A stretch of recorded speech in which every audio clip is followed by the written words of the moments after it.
Ang fresh. Ayan, ito ay halagang 80,000 piso sa pera nila. Ayan. 80,000 pesos or 80 baht. Ayan.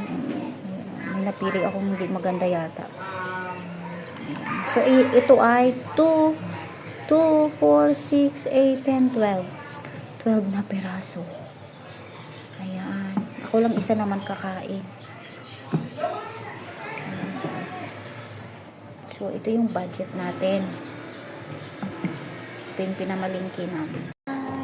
So, ito yung ating napamalingki worth 80 pesos or 80,000 sa pera nila dito.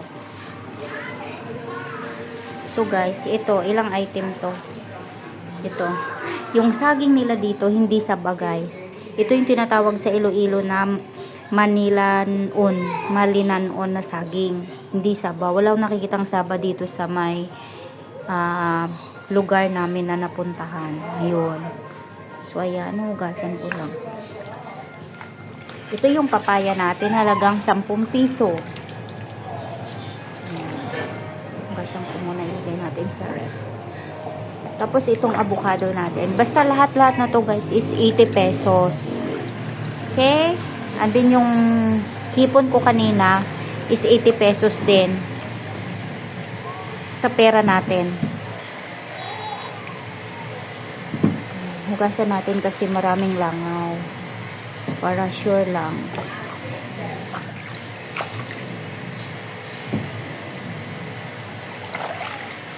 So, dito kasi, guys, kuha lang ako ng kuha. Tapos, pag nabilang na lahat, tinatanong ko kung magkano. So, kung ilang item man yung nabili mo, sabihin nila yung presyo. Hindi na rin ako nangingi ng resibo kasi nga, nakikita ko maraming customer na bibili. Siyempre, maabala ko sila. Kaya, 80 pesos lang to. Ewan ko, sa Pilipinas, kung mabili ka nitong 80 pesos. Diba? Yun na, guys. Okay. So, hello guys, ito naman yung ating pinamili na halagang 150. Ayan, yung ating dilis. Yun. Basta guys, itong mga item na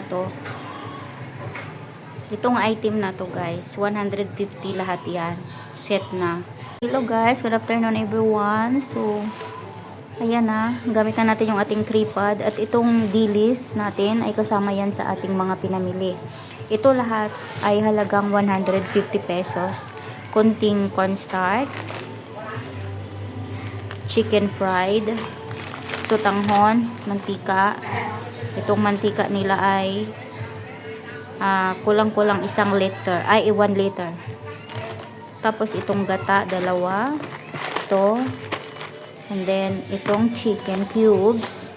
At wala sila ditong magic sarap. Ajinomoto tayo. So, ayan, isa lang. Yan lahat. Pati kasama dilis ay halagang 150. Binayaran ko.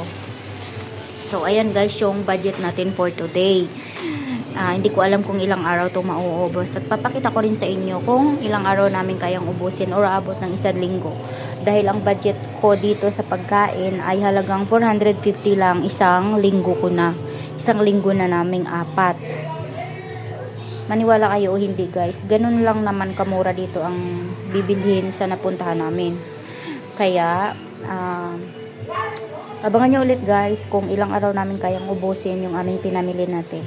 Yan yung daily vlog ko na gagawin dito sa ating tripod. Kaya mayroon tayong tripod kasi yun ang purpose. Dahil dito wala akong gagawin kasi syempre dito tourist kami, bawal ako magtrabaho. So ang gagawin ko is vlog lang yun. So daily vlog, ayan. So thank you for watching guys.